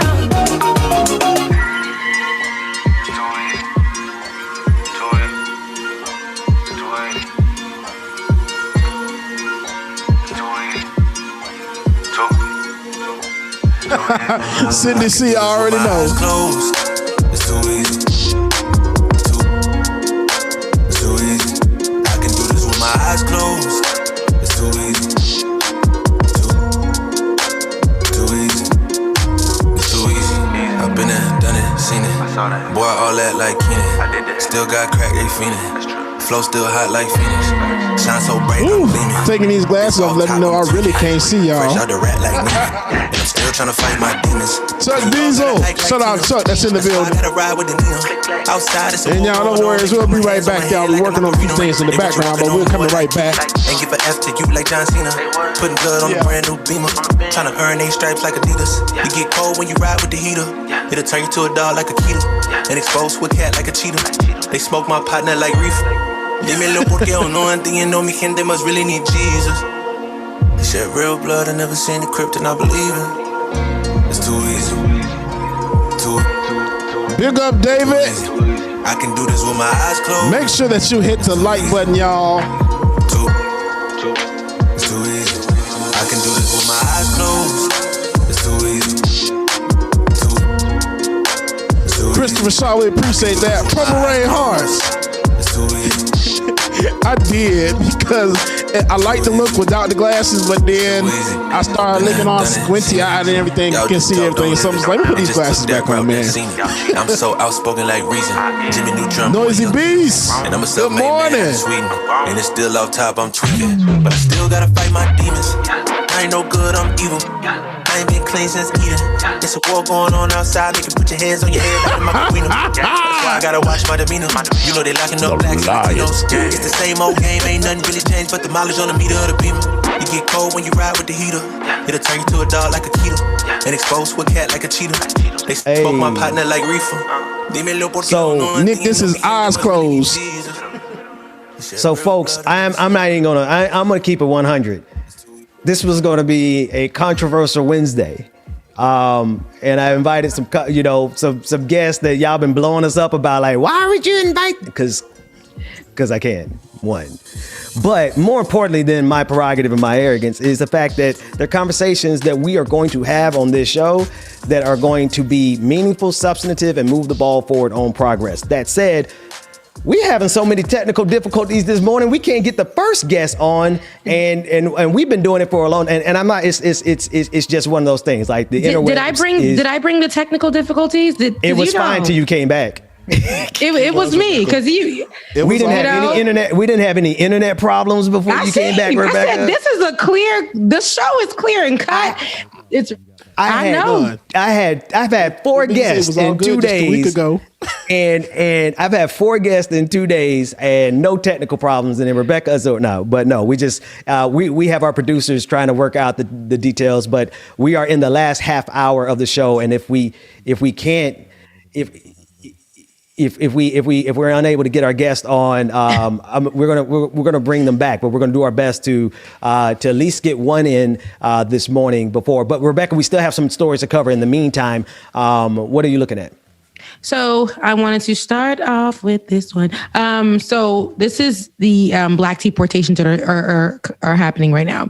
So prominent Black lawmakers are urging the Biden administration to stop expelling migrants to the nations such as Haiti that are engulfed in political turmoil, fearing that they could be harmed or killed. Hundreds of immigrants have been swept out of the United States in recent days, a blow to groups that had been counting on President Biden and Vice President Harris, the daughter of immigrants and the first Black vice president, to halt deportations and overturn the Trump administration's hard-line immigration policies. Several Black lawmakers wrote earlier this week saying they were gravely concerned that ICE is desperately targeting Black asylum seekers and immigrants for detention, torture, and deportation, which DHS officials denied. Folks in D.C. and across the country have been protesting Biden's deportations on the ground. And with the hashtag Stop the Deportations, Chuck Modi interviewed one of the protesters and posted it on Twitter. This is what she had to say. I think... So tell us, why are we out here today? So we're out here today to tell the president, Joe Biden, to stop the deportations, to stop detaining people, to let Black migrants that are on the other side of the border come into this country without being detained, and then to free them all. In the last 3 weeks, the Biden administration has deported over 1,000 Black migrants to Haiti, to Jamaica, to Trinidad, to Cameroon, to Angola and other parts of the continent, Garifuna back to Honduras, and other Black Latinx folks back to their countries in conditions which are just abhorrent. It's a humanitarian crisis that is done at the hands of the Biden administration, and he has the capacity to stop it, TRO or not. He could stop every single plane. He's chosen not to do that. He thinks we're stupid and that we're fooled by the grandfatherly act where he keeps his hands clean, when in fact he's callous, he's cruel, and what is happening is abhorrent. Explain the grandfatherly act that you were speaking of. Well, you know, he has this way about him of trying to make it seem as if he's really like a kindly person. I don't know whether he's been watching Ronald Reagan films or exactly where that comes from. But we're not fooled. We're not hoodwinked. We're not bamboozled. We're very clear about who he is. She said it too. Listen, in the past, Joe Biden has signaled his support for the Haitian community, right? In 2019, just last year, he tweeted multiple times about his commitment to Haiti. In one tweet, he wrote, "The Trump administration is abandoning the Haitian people while the country's political crisis is paralyzing that nation." That's the same Joe Biden. He continued and said, "As president, I would press for dialogue to prevent further violence and instability. Investing in Haiti's prosperity and security is in the national security interest of the United States." Yet, this is the same man that has recently endorsed the dictatorship of President Jovenel Moise, while this whole thing is going down with the people protesting about not wanting him in office anymore. They do not want the imperialism. They do not want the dictatorship. This is also the same man that is sending people back, deporting Haitians back to Haiti while the country is in an uprising. Make it make sense. Make it make sense. And a lot of people are saying, well, he doesn't have the power to do so or whatever. Well, listen, he can, like Ilhan Omar has talked about this. She's like, well, there's always a way. What he can do is stop flights from going out, which gives time for them to review deportation and give time for the people to still be here, right? While they're reviewing their deportation. So it's there's always, where there's a will, there's a way. There cannot always be excuses. And like in the town hall meeting that we saw that he makes a lot of excuses. He does pride himself, like in those tweets from 2019. Literally, he said, if he were president, we fast forward to today in 2021, you are president. You are president, but you haven't listened to the people. You said it has to be about the people of Haiti. You haven't listened to them in their cries. They are saying they do not want this president, yet you have endorsed this president and forcing a dictatorship, onto the people. You're not listening to what the people want. And also you're forcing Haitians who have lived here to be migrated, to bring them back to Haiti during a whole uprising. It doesn't make sense. Your heart is not for Haiti. Now, yes to everything that you just said.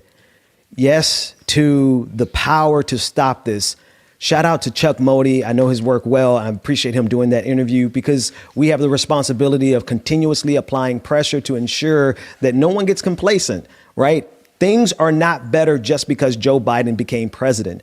Things will become better when Joe Biden addresses the issues that we have been fighting for a very, very long time. And so to hold the president accountable is our job. It is our responsibility, not only in terms of media, but it's also our responsibility as human beings to hold the president accountable every step of the way. And so I mean, besides that, I have nothing to add to this conversation besides the fact that you're right. Right. If this is what he said in 2019 and he has the capacity and the power to do so, here's the only thing that I would like to highlight this with is the fact that we are also dealing with ICE. And this is why we say abolish ICE.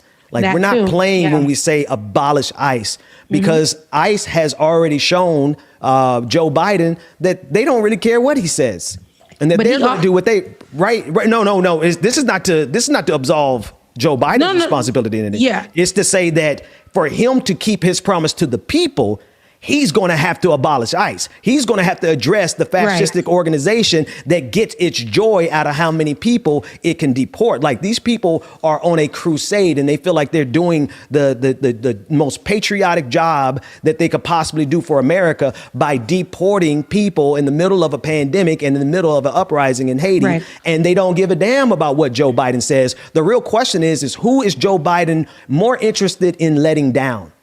ICE or the people? He doesn't care about the people. We know that for sure. The history of United States and Haiti has never been like number one on the list. Never. It just never by any president. It just hasn't been. You mentioned something and you were like, abolish ICE. We just talked about Joe Biden and saying how he should defund the police or abolish the police. And what he said is that's something that he will not do. That's also something that he is against, is abolishing ICE. We have to understand how ICE is treating the immigrants. Look at the history. Look at the kids that are missing. Look at the people that have died. Look at the people that are being deported who don't even know the countries that they're being deported to. There was one person who was recently deported at the end of last year back to Haiti, his parents are Haitian. He, though, was born in St. Martin.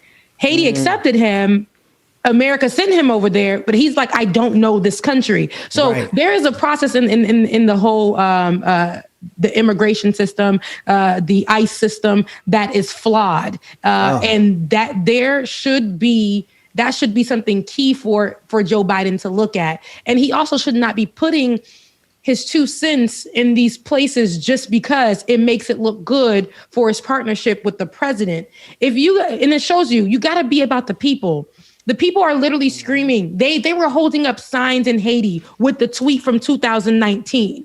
They were holding up those signs while protesting. They're like, this is the same man who just said that President Jovenel could stay here and and dictate us once again. We, the people, do not want him in office. This is why we will burn this whole thing down, because we don't want him in office. Yet the country who has power, with the president who has power, literally is not caring. But in 2019 said that he would. Right. Fast forward to today. You have the opportunity to care for us. You have that place. You have that seat, and you still took the side of the president.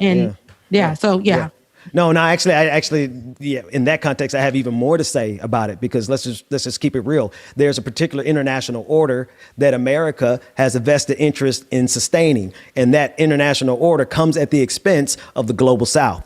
Right. And it comes at the expense of black countries and brown countries across the globe. And the United States as a whole, including the president of the United States, no matter who's the president, they have a vested interest in protecting these institutions that cause actual harm to people across the globe. And so there is a sickness in this country that goes well beyond COVID-19. And that sickness is American imperialism, and how it shows up across the globe, and how it's showing up in Haiti right now is that it's complicit, working against the will of the people of Haiti. And how it shows up across the globe and everywhere else is it drops bombs and drones indiscriminately across the global South. So there is a huge problem, and that what we cannot do is allow ourselves to get comfortable with the fact that we got a Democratic president. We have to hold this Democratic president as accountable as we were trying to hold the fascists that we just got rid of. And do we see people being deported over to these European countries? And if they are, are we hearing the stories about how hard it is, how difficult it is, how strenuous it is, how dangerous it has been, how they lost their kids, how they're dying in the conditions that when they're being held? Have we heard so much about that? Yes, there is a difference. There's a disparity right here. Huge. Also in the health system, right? We talk about that.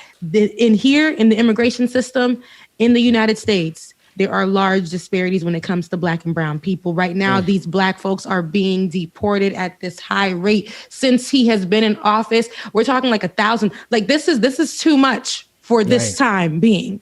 It should be, you have the power to do things, to give them an opportunity to stay and their documents to be reviewed.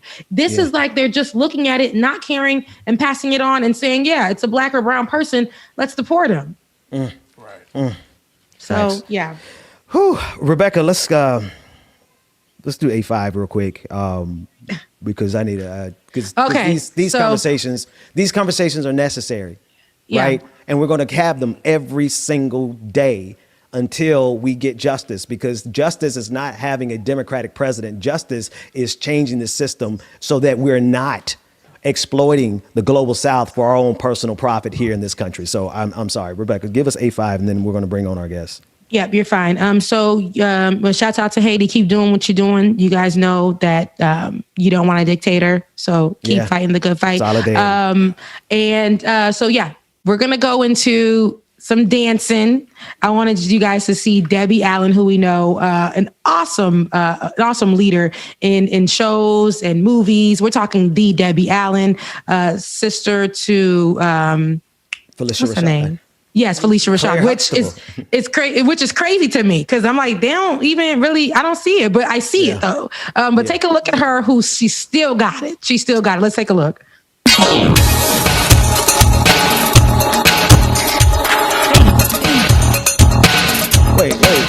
Wait, how recent is this? Oh, they got it yesterday.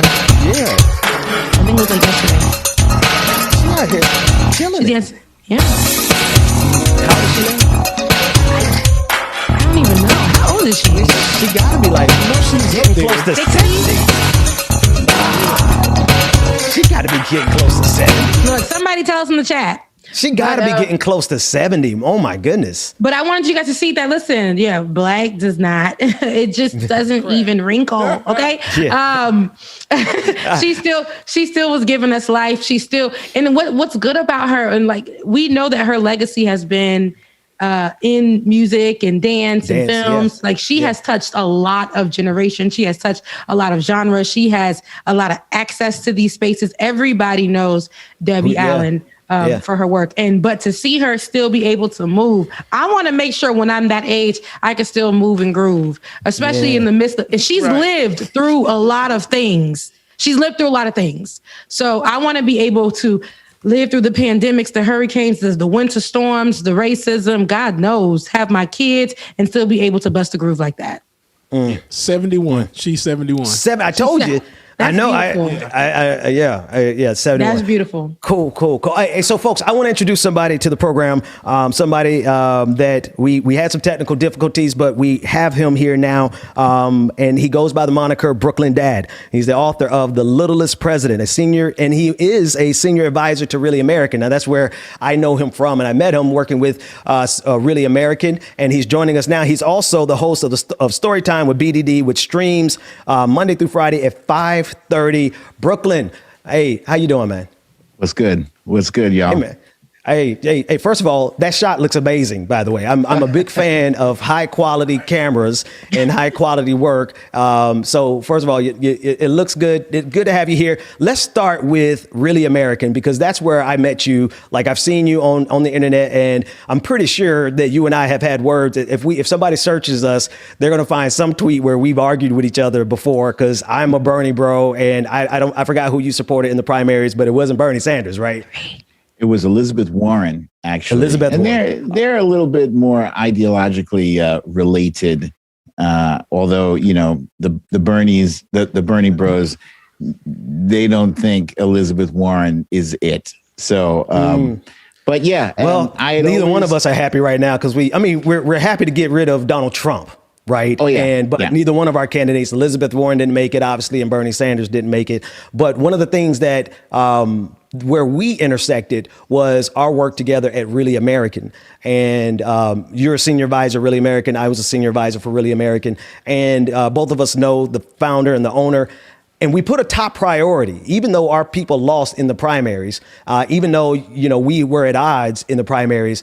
You and I both saw the need to put a priority on getting rid of Donald Trump first and foremost, and we could fix everything after that. What are your thoughts in terms of the work that we did, that you did? Because we had two different lanes, but we both did work with Really American. What do you think about the focus on, like a laser, getting rid of Donald Trump as a priority for 2020? I think it was a no-brainer. Once the primaries had gotten underway, I had already decided whoever is the candidate, I'm throwing the full weight of my platform behind that person. And in fact, when I was writing The Littlest President, the candidate that so my book kind of chronicles the life and improbable victory of Donald Trump back in 2016. And it talks about the primary. Now, by the time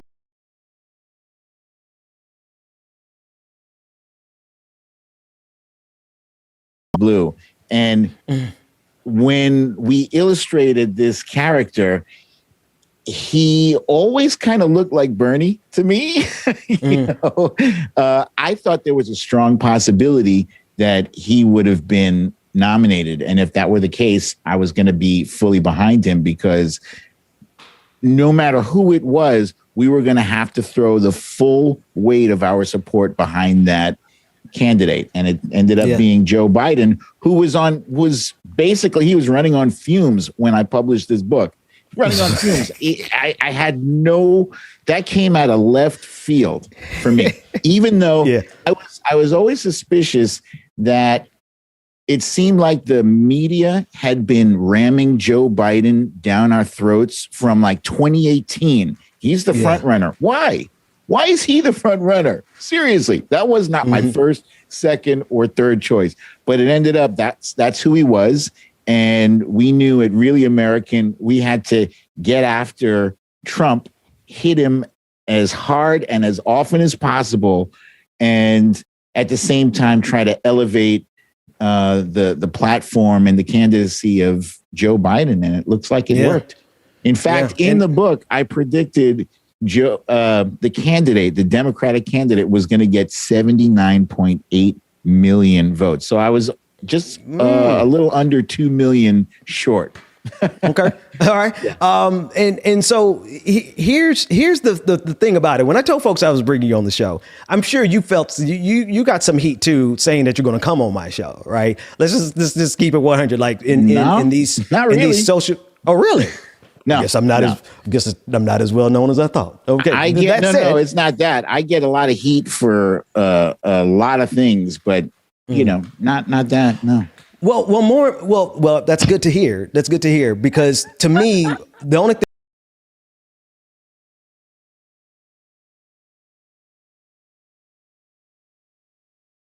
spoken about this, the pragmatism that Black people have to bring to politics. It doesn't give us certain luxuries that are afforded to other communities, because we're literally fighting for our lives when we do. And I would like for you to speak to this. I have a tweet of yours that I want to share, because I think it shines a light into your thinking with regards to the system and capitalism and all those types of things. But just from your perspective, these issues, well, there it is on the screen. You said, if capitalism is so great, then why do a handful of people control most of the wealth while millions of people are on the verge of homelessness and starvation? This system is effed up. Yeah, man, that's what I'm saying. And that's what I'm screaming. And when I saw you say that, in addition to the work that we did together at Really American, I was like, all right, I can rock with that, because I feel like there's a core problem in this country that has to be addressed that a lot of people aren't willing to talk about. Speak to that for me.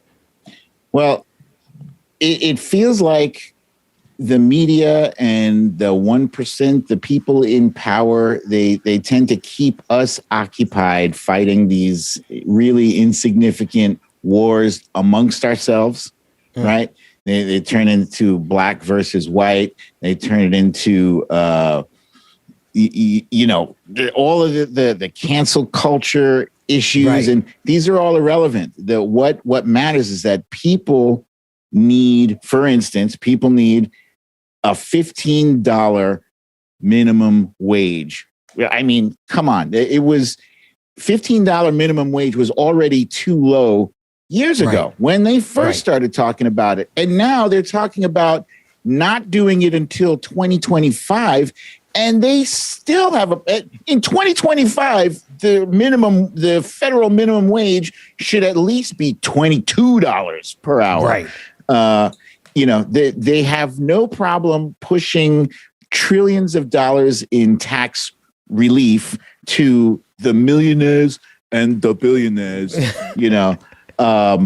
but they want to squawk about a $600 check, a $1,400 check, a $2,000 check for people who are struggling. This economy is driven not by the people at the top, but all of us down at the bottom who have nothing, who have crumbs, and we're spending those stupid little crumbs on the things that they push in our faces. And, come on now. Come on. Yeah. We the people need some help right now, not yesterday, right now. If people ever ask me why I bring a guest on my show again, I want y'all to watch your mouth, because we know what we're doing around here, because we fighting, man. This is not a game for us. I don't do this media. The other reason I wanted to bring you on is because you've built something. Like you are legitimately a social media influencer who's now leveraging that platform that you built to do work that I agree with, right? And the fact that you had to build it really reminds me of what I've had to build over the last 6 years. I had to go completely around every institution. I had to go completely around every media outlet. I had to go completely around every black church. I had to go completely around everything that I was ever connected to, because if I had gone through the normal channels, I would never have been able to do the work that I'm doing. And I see what you're doing over on Twitter, and I'm like, this brother is building his own platform his way. And I believe it's probably because you face some of the same challenges I faced in terms of being able to do it through the system. You couldn't build what you built through the systems. Talk about your platform and what you're building and how you're using it. Okay, so are you talking about my Twitter account? Yeah, I mean, just your entire presence, right? Like when you tweet, people are listening. All right, when you're doing your show, you wrote your book, you did all these things, and in a lot of ways, you're having to build it from scratch. I want to talk about how building is a black person in this country really is not a standardized model. We have to be innovative and creative in ways that I think other people just simply haven't had to do. And I think from what I'm seeing, you've been doing that. So I full disclosure here, I kind of stumbled into this whole Brooklyn Dad Defiant thing back in 2016. I wasn't really tweeting a whole hell of a lot, prior to July of 2016, I was tweeting once a week, a couple of times a week about a TV show or some innocuous stuff. And then all of a sudden, Donald Trump got the nomination and alarm bells went off in my head, because I knew, wait a minute, something is wrong right here. And so I started tweeting more on a regular basis. And a lot of it was just kind of incredulous outrage at just everything that I was seeing and how the media was allowing this to turn into some kind of horse race that it should not have been. You know what I mean? Like, this guy was, as we can see in the rearview mirror, horrible. He was unqualified, unfit. He should have never been in any kind of public office. So that outrage, I guess, just kind of translated, and a lot of people were hearing it and feeling it.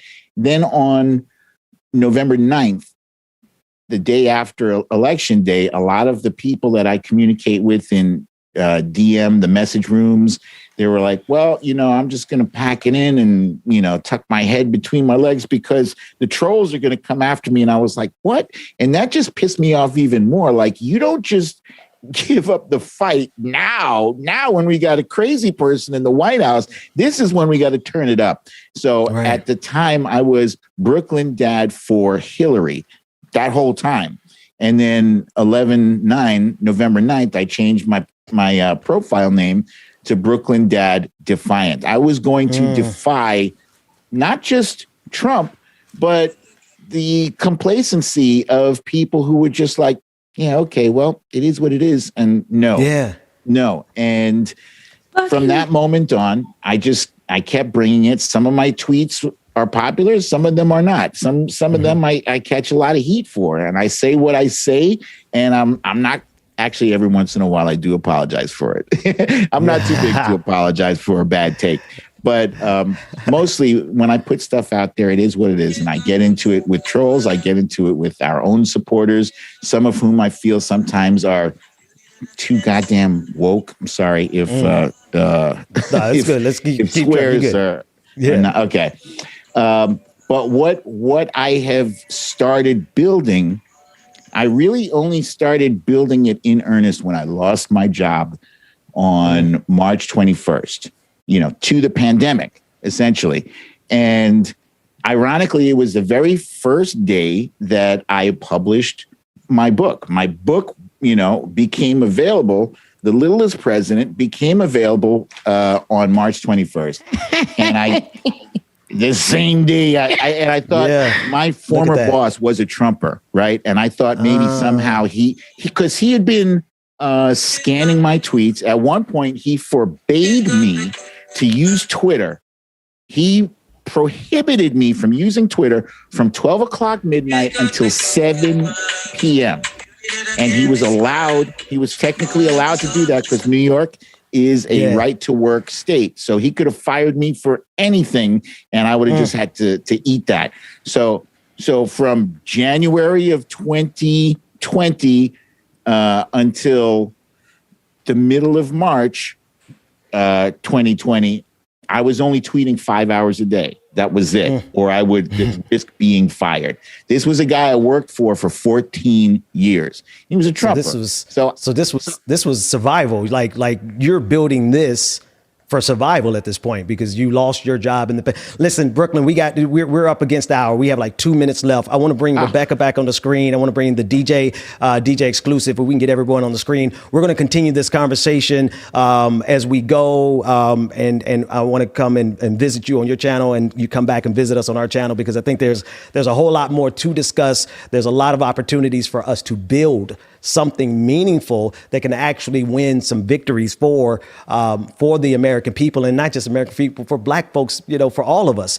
There are a lot of people who are hurting in this pandemic who are in a similar story. They lost their jobs because of the pandemic, and people are having to adjust and be ready to go and survive any way they possibly can.